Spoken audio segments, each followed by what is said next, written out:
Hello, yes, hi, it's Martin Dukes here from Empathy Plus. As you can see, I'm working in the kitchen today.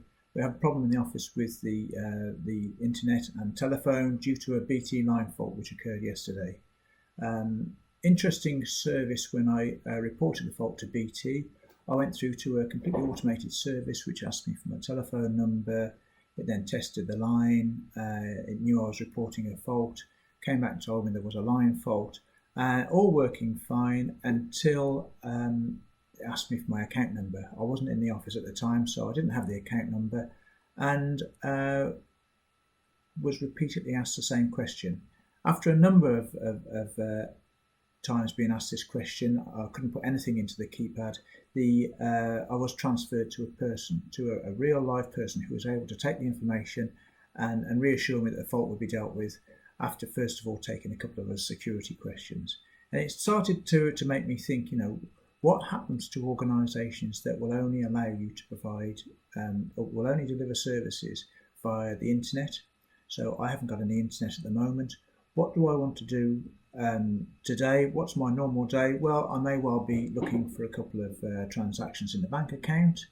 I do have my smartphone here. I can use that for some things, but actually, it's not always convenient. The appearance on the screen isn't always what I'd want, and doesn't always give me the full information that I need. Coupled with the fact that where I am, it's not necessarily the best mobile signal in the world, so that doesn't really encourage me to use that. I would normally do that via the internet and from a laptop or computer.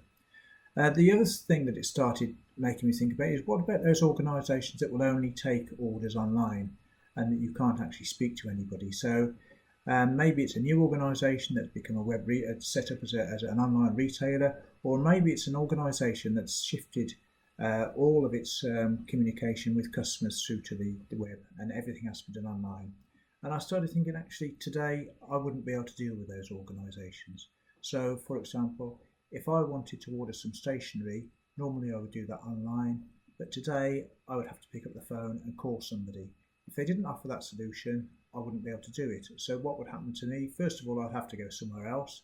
But for that organisation, that supplier, the stationery company, they would then see a real reduction in the number of orders they receive from me.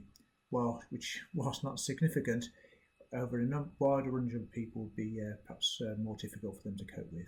So those are some of the issues that I see for organisations. What can they do about it? Well, of course, they can offer lots of resilience in their end in terms of having backups, have cloud-based solutions, etc., which make sure that their services are online all the time. But what they can't influence is what happens to their customers and their online access from that end. So I think there is a real challenge for organisations there.